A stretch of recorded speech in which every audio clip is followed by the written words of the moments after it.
नमस्कार, मैं अंजना और आप देख रहे हैं केबी टाइम्स न्यूज 24। आइए रुक करते हैं आज की बड़ी खबर पर। सनी देओल एट 68 करियर के लिए छिपाई शादी, शाहरुख से 16 साल नहीं की बात, गदर 2 ने कमाए 525 करोड़, 2026 में आएंगी 3 फिल्में। सनी देओल ये वो नाम है जिन्होंने न सिर्फ अपनी दमदार एक्टिंग बल्कि जबरदस्त डायलॉग डिलीवरी के जरिए लोगों के दिलों में देशभक्ति की भावना जगाई। भले ही उनके पिता धर्मेंद्र फिल्म इंडस्ट्री के दिग्गज अभिनेता रहे हैं, लेकिन सनी ने अपनी मेहनत और टैलेंट के दम पर खुद की अलग पहचान बनाई। अपने करियर में उन्होंने कई ऐसे फैसले लिए जो हमेशा चर्चा में रहे, चाहे वह गुपचुप शादी करना हो, अपने वैवाहिक जीवन को लंबे समय तक सार्वजनिक ना करना, या फिर बॉलीवुड से नजरअंदाज किए जाने के बाद खुद का प्रोडक्शन हाउस शुरू करना। सनी देओल की पर्सनल लाइफ हमेशा से ही चर्चा में रही, खासकर उनकी शादी। महज 14 साल की उम्र में ही सनी देओल की सगाई पूजा से हो गई थी। हालांकि जब पूजा के पिता को ये पता चला कि सनी फिल्मों में काम करने वाले हैं, तो उन्हें ये चिंता सताने लगी कि फिल्म इंडस्ट्री में कदम रखने के बाद सनी उनकी बेटी को छोड़ सकते। ऐसे में उन्होंने सनी के पिता और दिग्गज एक्टर धर्मेंद्र पर दोनों की जल्द शादी करने का दबाव बनाना शुरू कर दिया।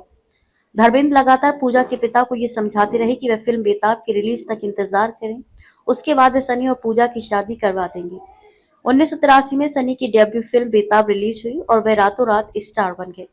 इसके ठीक एक साल बाद 1984 में 26 साल की उम्र में एक्टर ने पूजा से शादी कर ली। हालांकि कई जगह ऐसे भी दावे हैं कि दोनों की शादी सनी की डेब्यू से 2 साल पहले ही हो चुकी थी।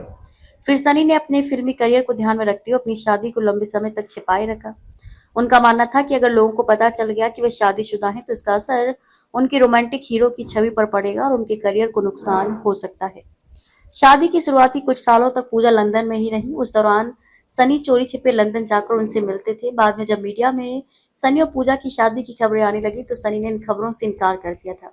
लेकिन आखिरकार 1984 में दोनों की शादी की तस्वीरें सामने आ ही गई, जिससे ये सच पूरी दुनिया के सामने आ गया।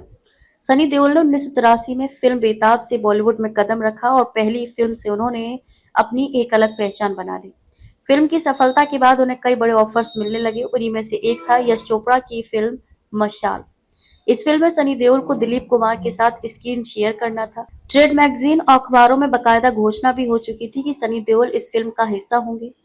फिल्म इंडस्ट्री के लिहाज से ये उनके करियर के लिए एक बड़ी उपलब्धि मानी जा रही थी, क्योंकि यश चोपड़ा जैसे नामी निर्देशक और दिलीप कुमार जैसे दिग्गज अभिनेता के साथ काम करने का मौका मिलना हर नए कलाकार का सपना होता है।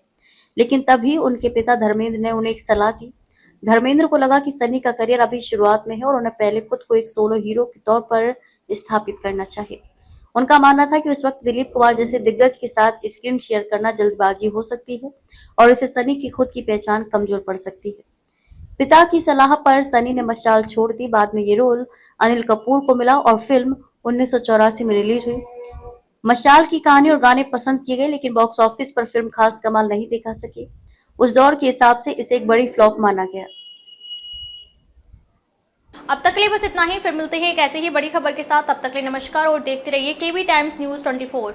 अगर आपको ये वीडियो पसंद आई हो तो इसे लाइक करें व शेयर करें। ऐसे लेटेस्ट अपडेट पाने के लिए बेल आइकन को प्रेस करना ना भूलें। अगर आप हमें फेसबुक या फिर इंस्टा के माध्यम से देख रहे हैं तो हमारे पेज को फॉलो जरूर करें। धन्यवाद।